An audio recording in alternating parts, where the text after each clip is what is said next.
In a world filled with uncertainty, we are all trying to get physically, mentally, and emotionally healthy. But the struggle is real. The LiveWell Podcast exists to give you fun, relevant, and impactful strategies that will help you get healthy, stay healthy, and live well. Hosted by Dr. Mike Roncesvalles, a clinical psychologist with 2 decades of experience in the field, and his LiveWell crew. We promise the time you spend listening to the LiveWell Podcast will help you thrive like you never have before.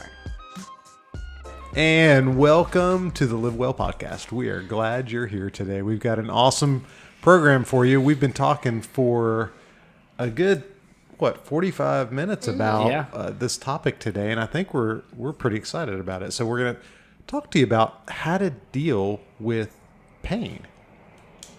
How do you deal with pain? Pain management, especially looking at like a mind-body approach to that. We want to give you real practical strategies today that'll help you deal in ways that perhaps you didn't have in your tool bag before this podcast. So we're glad you're here. We've got the whole band together here. The whole team. We do. It's been a couple weeks. It has. Yeah. It has. Has So it really? The gang's all here. We've all been together. Oh, that's right. Yep. Jacob's joining us off camera today. Jacob. Hi, Jacob. Hello. There we go. we call him Jacob. Producer Jacob That's right. when we're in this room doing the podcast. It's the only time we call him that. Right? It's the hat he put on for today. So No, we actually pass him in the parking lot and say, "Hey, Producer Jacob, what's happening?" do you really? No. Oh, good. Because I don't either. I don't either. I don't know if he wants don't us to either. call him Producer Jacob. No. He says no. No. He's not about it. All right. All right. Anyways, I was trying to think of a cool thing we could call you real quick, Jacob. It's just gonna have to be Jake. Some people call him Jake. Yeah. The cool people call him Jake, I think. I'm Yeah. not one of those cool people. No. Well, I call him Jacob. no comment. I thought we were minimizing the digs today. All right, yeah, we're gonna try to. Don't worry, I got one coming at you. Oh boy.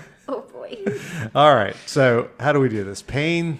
Let's start with like the reality of pain in our life. It Be- sucks. Well, you started with Jacob, but the whole crew's here. We've got Jacob behind the scenes. right. Yes, got Trevor, I'm here. Trevor's here. Sorry, Yep. you're right. That's The whole okay. crew did not That's all introduce right. themselves. We never got that far. Alana, say hi, Alana. Hey guys. And then Megan Torkowski. Hi. Just focused. Maybe that's what it is. I'm ready to Get go. excited We wanna about talk today's about- we've got topic. a That's lot it. Okay. to We're about- so excited to talk to you guys today. Yeah. So let's get into it. Okay. Pain is a part of life, Yes. right? That's the first thing we've got to establish is it's just part of this broken world that we live in, and it's sometimes super overwhelming. Exhausting. So I'll start with my own little revelatory experience. Yeah. And you guys know this, but y'all don't know it as well as some of the other folks that have known me longer. But I'm a pretty young guy. Let me start there. You're right. I don't know this. Yeah, this. I'm a If pretty you're young- watching and not listening, yeah, just take his word yeah, for it. Yeah. He's super young. I mean, if you're listening, it's incredible how young I look. What are you, like 28? Thank you, Megan. Yeah, a little bit over 28. So about 10 years ago, maybe more, maybe like 12 years ago, I was A child. In middle school. I was playing football, and I wasn't playing like real football. It was like pickup football. No big deal, right? And until you get around like 12 other guys who are playing football, and it becomes the world championship Super Bowl. So it was super important, and I was going all in, and I just twisted and got hit at the right time, and I messed up a disc in my back, right? So instantly I knew something was weird. And, I kind of I quit playing. I was like, something's wrong. And an hour later, I couldn't even move. 3 hours later, I was like seized up, my whole body. It was just a bad deal. And for years, it just was this cascading effect of pain that I would get healthy after about 6 or 8 weeks. And I'd stay okay for about 4 or 5 weeks, and then it'd tweak again, and I'd be, walking crooked, and it was just super, super messed up. And that experience for me was so impacting of my life, really, because for a few years, I just couldn't do much without being in chronic pain. And when people can't see, if you've got like a major injury on your arm, or a cast, everybody's like, "Oh, what'd you do to the arm?" That's bad. What? Mm-hmm. Yeah. But when you've got a bad back, Yeah. people can't see it, right? Yeah. Yet you're still suffering constantly. And it was really, really difficult. I don't know if you guys want to talk. I know, pain is like a common experience. Am I alone in this?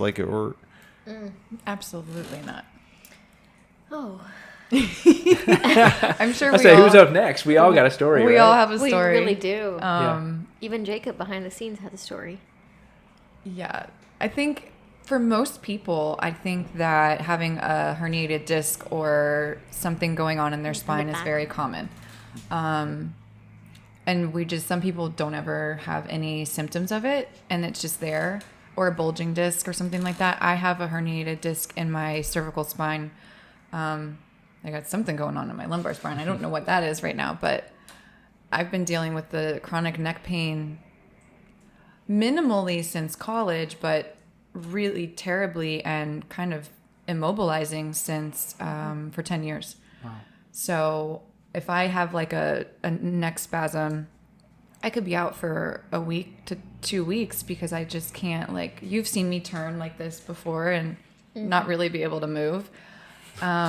She's actually. I'm like, hey, over here, man. Well, I know. And today it actually hurts because I was moving and stuff. I was unpacking boxes and moving things around, and I wasn't paying attention, and started doing yoga again. And I just kind of overdid it this weekend. So now I'm like all stiff up here. Mm-hmm. And so the weird thing is that I can walk in the office and look at Megan, and probably you guys too. You can tell. and You just know know. when she's in Yeah. pain. Yeah. Yeah. But that's almost the, what's the word? Irony? Contradiction Yeah. or the irony to what you just said. Like if it's inside, depending how deep it is or where it is, you can't really tell unless someone's got a Band-Aid or a cast Yeah. or, they're in a wheelchair or something or crutches. But you can physically see it when I'm out of alignment and Right. got stuff going on, inflamed. Yeah, and I have the same thing Megan does actually, and I've had 4 disc herniations, 2 in my upper spine and 2 in the lower spine for about 4 years now, and while back pain is super prevalent, it's just, and as I'm talking, you're like noticing your pain because we're talking about it and we're bringing awareness to it. And I also, I too, and I struggle with a lot of unseen pain, and it's quite a battle for me, because it's difficult to. Dr. Mike was talking about being, so youthful and vibrant, and Excellent, you yes. know, and his experience with pain, and I'm fairly young myself, and Fairly. and it's tough because because I'm pretty much always in pain. I also, just a little self-disclosure for the viewers and listeners today into my pain history. I also struggle with severe and chronic fibromyalgia, and a couple of other things. But, those things are pretty persistent and chronic and pervasive, and I pretty much have a baseline of a 5 or 6 level pain 24/7. Yeah. And it's tough because you can't really see Yeah, it. if you had a cast, it'd be totally different. Right. It'd Right. be- That's right. it'd work. Maybe we should just buy you a cast. Yeah. A You whole could just wear a it, body like a cast. body idea. cast. Work on that. Let's work on that. Work on a body cast. All right. So Yeah. wait, we're 3 for 4 here. Yeah. Yes. Do you have? Here's the big question, All right. Trevor. Yeah. Do you have any kind of herniated disc or back problem? Because if you do, Yes. we then need. we're 4 for 4. Are you serious? That's right. I mean, Yeah, I don't so, mean to say yay, but I know. So in the last 8 years, I've been told twice that I'll never run again. So 8 years ago, I actually broke both of my knees at the same time. Oh my Holy God. cow. That's a crazy story, but I I don't think jumped I knew over that. something, and what was on the other side was a cement slab, and I ended up landing on my knees and broke my knees, and then tore in Where? Like specifically, if you don't mind. where was I? No, in your knees. Oh yeah. Like So the- I landed on my knees and it broke both kneecaps, Like and then shattered? it actually tore like some of the like the ACL, the MCL, and the PCL, which wraps around your knees, which holds it in place. So for 9 Really? months, I wasn't able to do anything. For 6 months, I wore braces on both knees. And eventually was able to ride a bike, and eventually got back to running, and it was awesome, right? Oh my God. But then, like 2.5 years later, I started experiencing some pretty severe back pain, and was told again. Is it related? Never, possibly. I mean, the impact of what happened, probably, yeah. And started to experience like sharp pain down my right leg, and a whole bunch of problems. Sciatic. Yeah, sciatic, right. And it took a long time. I mean, it was a painful recovery process. But thankfully today, I'm back at it, feeling good.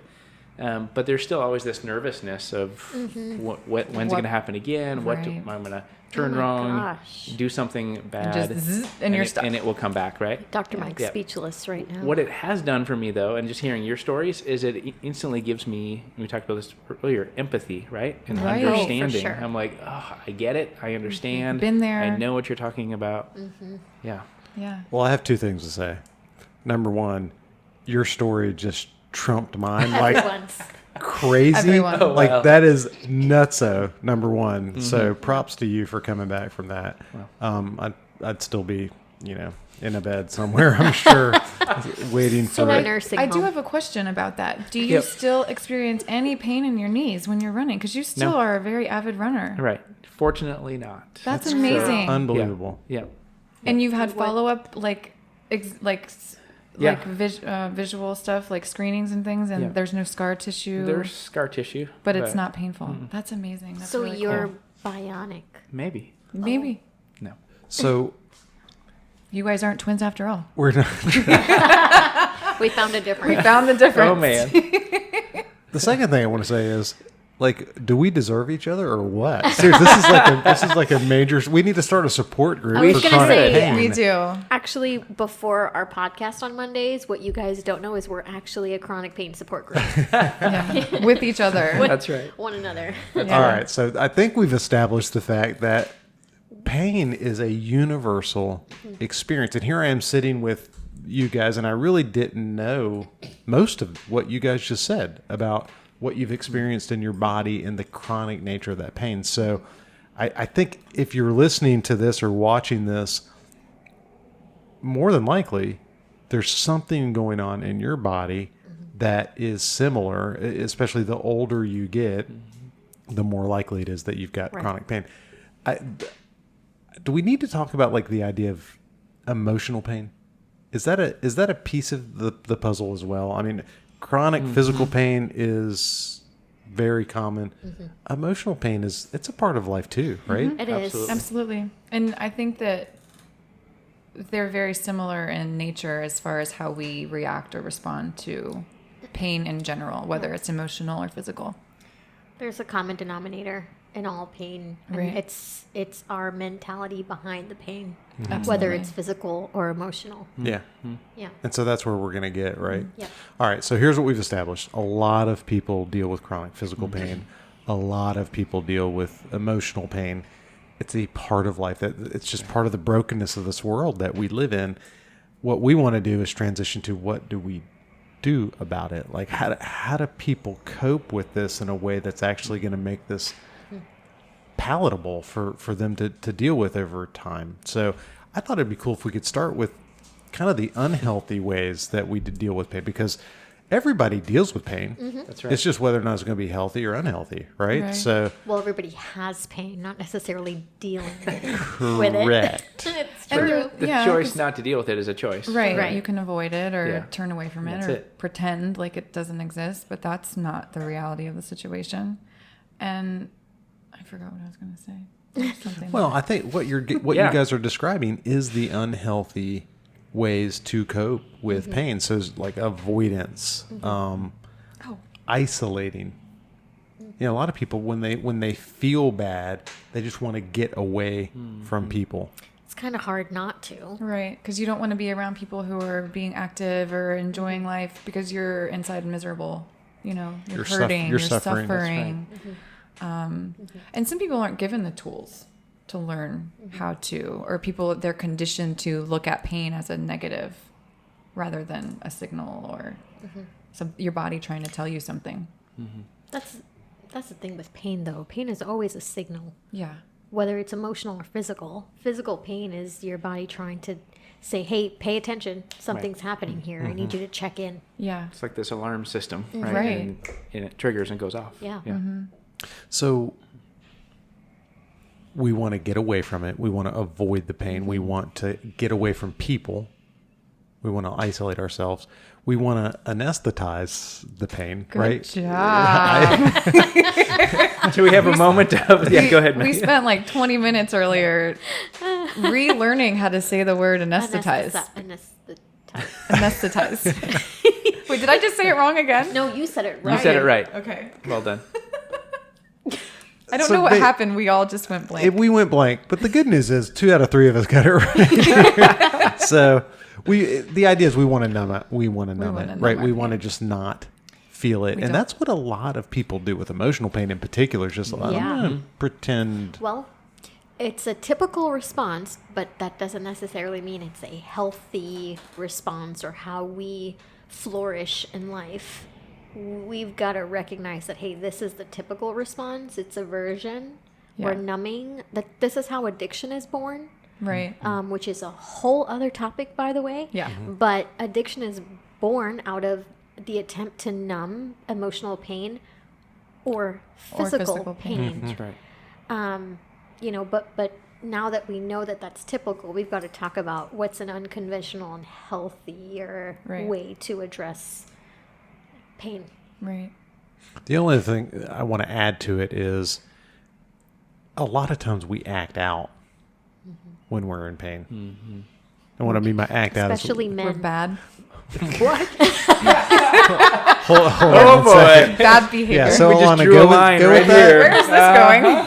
Go with that. Go with that, Alana. I'm just saying. Yep. Oh my gosh. Oh, girl. Men and women respond to pain very, very differently.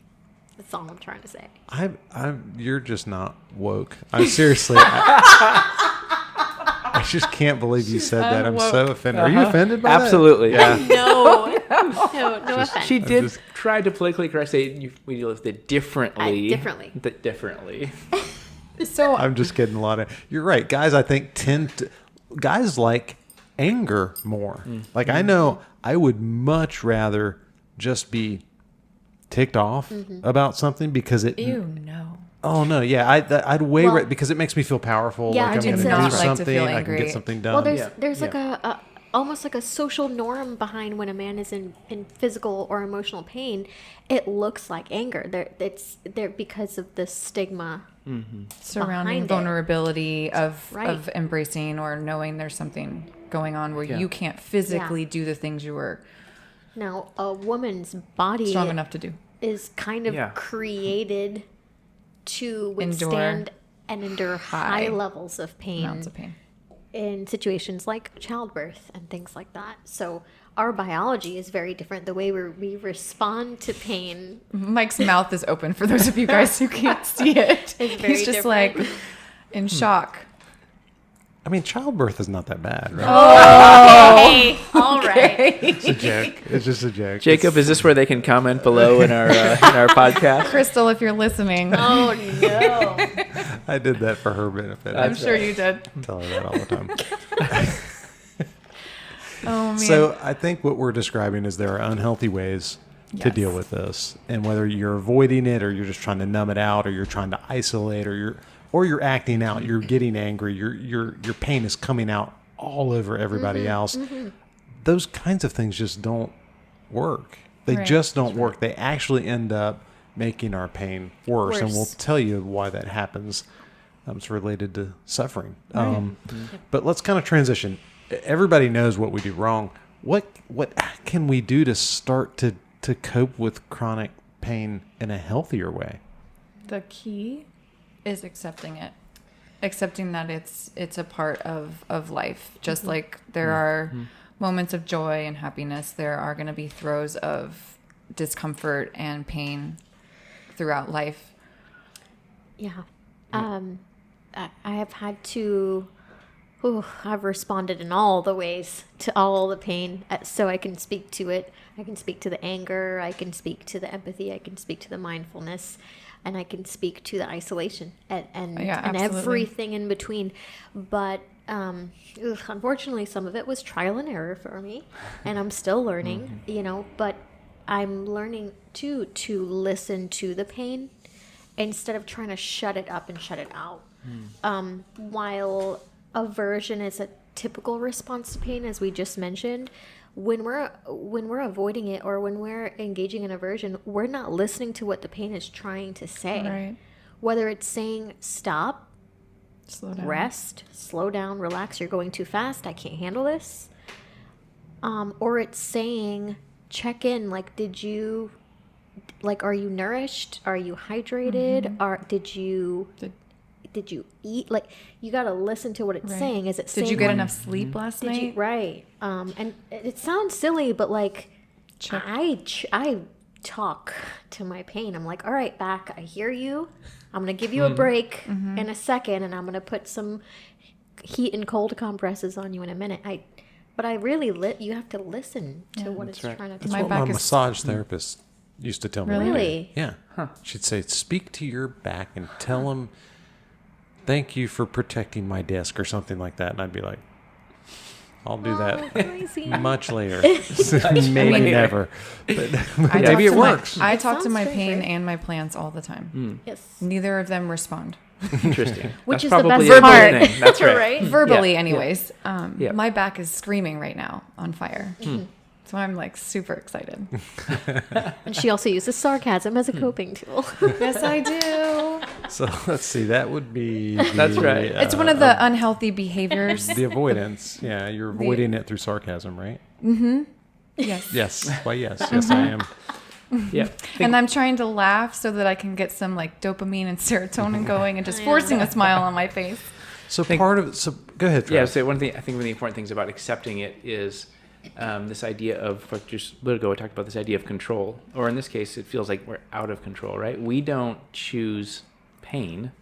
Like I said, we talked about, we avoid it at all costs. We're not chasing after it. We're not even choosing it. Right. But this idea that somehow we can often feel out of control. Yeah. Like somehow it found us. Right, exactly. Rather than we chose it. And so this ability, again, to accept it for what it is. We talked about it's a part of life.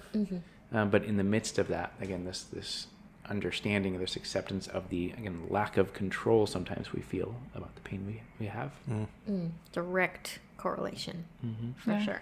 I will tell you guys, when I had coronavirus back last year, that headache, I would have given anything for that to go away. That was the worst, my whole entire head from my neck all the way up, I have ever felt in my life.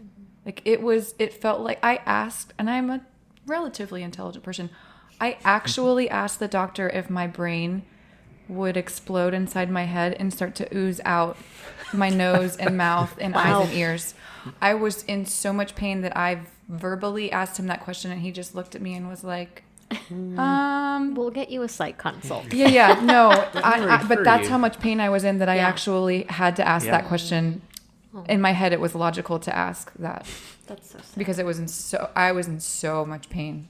So it's funny because I think there's moments like in that situation, medication is Key. awesome. Yeah. Right. Yeah. I mean, that's part of the natural revelation of Right. God. I think that gives us sort of relief from the intensity of that Of the pain. of the pain. But the wild thing is there's a moment, and it's different for everybody, but we cross a line where the medication's no longer providing like a means to breathe, a means to Right. just like get up and do your day.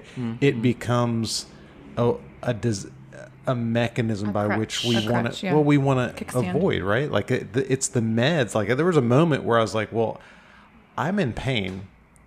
I can function, but I could also take this pill and it would make me not in pain. Right. And the decision I had to make was, you know what? I'm not going to do that because I need to feel some of this so I can know how to get better. Right. Right. And that's where it ends in addiction, right, Right, Alana? exactly. Because when we take pills to not feel any pain, we're literally entrenched in that avoidance. And then we're numbing everything Yeah. else, and then we get it addicted to the numbing. Yeah. Right.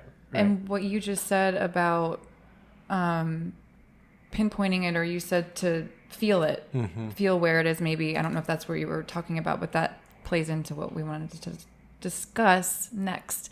Whew, can't talk today. Yeah, because so you've got to accept it, to say, okay, I've got to live in this and accept it for what it is if I'm ever going to walk through That's it. right. Then once we don't avoid it and numb it, then we can explore it. Right. Like, where is it? What's Get going on? curious about it. Like Understand it. What like, causes it and where is it actually at? And Right. how what- deep is it in your body? Yeah. Like, And emotional pain too is like, Yeah. how am I actually feeling? Let me try to label. Like I tell a lot of guys, not to be insensitive, but I tell guys that they should journal their feelings, like literally write out an emotion, like label it, because most guys can't. Right. Because we're not as good at it. Right. So. That's true. I'm not good at labeling my feelings. Just to throw a wrench in your idea. Most people theory. aren't. But So Yeah. exploring it, yes. Never mind. trying to understand it, lets us get to the point to where we can embrace it, right? So talk about like how that's a part of the healing process. I mean, if you don't know where it's coming from, you can't heal from it. You can't learn anything from it. I feel like in order to, like, I can tell you pretty much to a T exactly where both of my injuries came from, and that helps. Even though it took 10 years to figure out that I had a bulging disc in my neck. 10 years. 3 MRIs, x-rays, and it took 10 years to figure it out. But I was right the whole time. I had it pinpointed, and I said, this is where the pain starts. I know it for a fact, and they could never see anything. But also, you're like the mindfulness queen. So, like, naturally, you know where things are coming from because you pay extra close attention to your True. body. But I didn't start to do that until this injury, which is because I had to stop running. I was told the Right. same thing you were. And I did run, not very often, but I do sometimes. We've also got a That's really resilient awesome. team here. Yes, by we the do. way, in case you guys didn't notice. Yes. But yeah, being mindful of where it's located. And you know what? One of the things that does for you is it separates you from the pain. I mean, I have some peers that struggle with chronic pain as well, and one of the issues is when pain is chronic and pervasive and persistent, we start identifying who we are with our pain, and it becomes like, I'm in pain, I feel pain, like I am pain, everything hurts. But when we're mindful about it and we pay attention to where it's coming from and we listen to it and we tune into it and we find out where it's coming from, we can separate that pain from our identity, from who we are. It's like, well, I'm Alana and I'm a worker and I'm a therapist and I'm doing this, but I have pain located in my back, in my head, in my nerves, and that's separate from me. Right. And so I think that's an exact sort of example of you following the protocol that we're talking about. It's accepting it, exploring it, know where it's at, and then embracing it. Like just allowing yourself to say, okay, this is what is going on in my life in this moment right here, right now. And I can't really make it not so, because that's what we do, right? We get mad about it. Yeah. I'm angry. It's not fair. How am I dealing with this again? This is awful. I can't stand this. All those narratives are what drive more pain. in our body and in our emotions. And that's what causes suffering. Mm-hmm. So talk about that. Talk about the difference between pain and suffering. Pain is inevitable. Suffering is a choice that we make mentally. And I think just to add to that, I think you can label it as suffering temporarily. I don't think you want to go on for long periods of time in that state of mind. I think you can experience the physical pain, and then once your mind connects to it and has a negative opinion about it, I think you can sit there for a moment and just feel all of those things without judging them and just try to understand it. And then, yes, you need to move on and get out of the pain and the suffering. Right. Because sometimes the pain is never going to go away, but the suffering can. Mm-hmm. You can pull yourself out of that. Mm-hmm. It's how you think about the pain Right. that you're having. Again, both physical and emotional. Right. It's how we perceive the pain. What does our brain tell us about the pain? Yeah. Like, for example, first, I struggle also with chronic migraines. I forgot to mention that one. I have for 20 years. I've struggled with chronic migraines for 20 years, and no medication really works for me. So it's more of a just kind of being with what I can do to try to prevent them from happening, being aware of when they happen, and I just have to stop and rest when they do. But for many, many years, I always said, every time I got a migraine, because it lasted about 24 to 48 hours, and I just was catatonic. I mean, I could not move. I couldn't turn the lights on. I couldn't eat anything. I would throw up. And don't get me wrong, my migraines are still like that. But I would always think, why me? Why does this have to happen to me? And that would just facilitate so much anger, because I always thought, oh my gosh, this pain is so unfair. Right. But that's what caused the suffering. Right. And with time and a little bit of wisdom and life experience, I realized that is not thriving. That's not how we thrive, because I don't have to think that way. And don't get me wrong, lots of therapy helped with that. Right. I was going to say support added to that support time and experience. Support, definitely. It's helpful. It's changing how we perceive and mentally respond to the pain too. That's good. This whole topic reminded me of a passage in the Bible. Mm-hmm. And so there's a passage in James that talks about consider it pure joy when suffering, which is just a foreign concept to, I think, to us absolutely. in our humanity. But in Romans chapter 5, I just want to read a couple of verses here where it says, not only so, but we also glory in our suffering. And it says this, because we know that suffering produces perseverance, perseverance, character, and character, hope. Right? That's that way out that you're talking about. Yeah. Right? That we start with suffering and we walk through this progression and we come out on the other side with That's right. hope. With hope and glory and joy. And imagine to be able to pass those things on and be a symbol of hope for someone else who's struggling. And I'm sitting here thinking how often in life we want to wait until conditions are right to be the person that we want to be, right? Well, when this happens or this happens, I'm not in pain, or my back is fixed, or I have the job I want, or the relationship that makes sense, or my marriage gets better. When all that happens, then I can be this person that I identify as. And the truth is, it's kind of the opposite. We've got to be the person that we feel called to be, and as we walk in what amounts to character, That's right. That's right. What that produces is hope and peace and joy. And so there's this link of being able to say, okay, am I going to fight against what is right now? Like there's this thing, and it's bad, whether it's emotional pain or physical pain, and I don't like it and I don't want to be here, but can I rest in this long enough to allow myself to recognize that in this moment I can still feel called to the beauty that can come out of these ashes. Right. Yeah. We talked about earlier the problem of pain, but there's also kind of flipping that. There's this idea of the purpose of pain. That's what you're talking about, right? Yeah. We can find purpose through that pain. Absolutely. And I mean, look at what it breeds.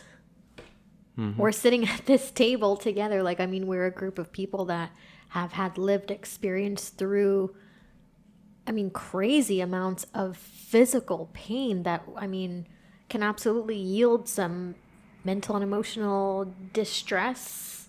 And, here we are. And, we're trying to show people and teach people that we can move through it, and not try to go around it necessarily. But, in what we were reading earlier, it helps us embrace joy more. It appreciate joy more. Yields helps us gratitude. Yeah. Empathy, like these profound skills that not everybody has, but kind of just makes us better people. For having weathered the storm, right? And that's the hard part is, how it requires just crazy amounts of commitment to emotional maturity to be able to say, okay, what beauty can I find in this, and what opportunity to speak life can I find in it? And as we do that, really what we're doing is we're switching the narrative. And I know that you guys think I always go back to that, but it really, in this situation, that is so important, because to perseverate on the negative thoughts, I hate this, I can't stand this is not fair, why me, I can't do this anymore, all that does is produce more suffering. The way out of suffering is to really allow ourselves to say, okay, this is what it is today, right here, right now. I'm not feeling awesome. Either I'm down or I'm sad, or my back is like killing me. But how can I, in this moment, make the best of a podcast, right, Megan? Right. That's literally, that's what you've done that today.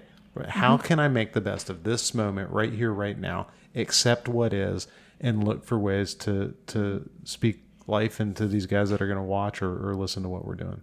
Yeah. And the thing about that I want to stress to most people is sometimes that pain doesn't go away.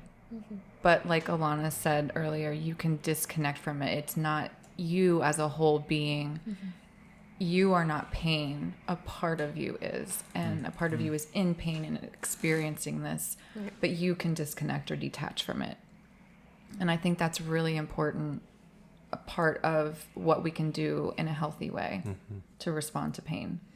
So what we would encourage you guys to do, if you really want to allow yourself to walk out of suffering, maybe experience some pain, but walk out of that suffering, is to start to take some notes on how you're responding to the pain. If you find yourself in situations where you're avoiding, you're trying to numb yourself out, you're isolating yourself from other people, or you're just acting out, you're angry, allow yourself to move out of that and say, okay, step one is to accept what's going on. I can explore it, understand it, embrace it, and then look at the difference between suffering and pain, and just refuse to live a life of suffering. You might have to live in some pain, but refuse to live a life that's characterized by suffering. And just that cognitive shift can do a lot to help you begin to think differently about what's going on in your life. That's right.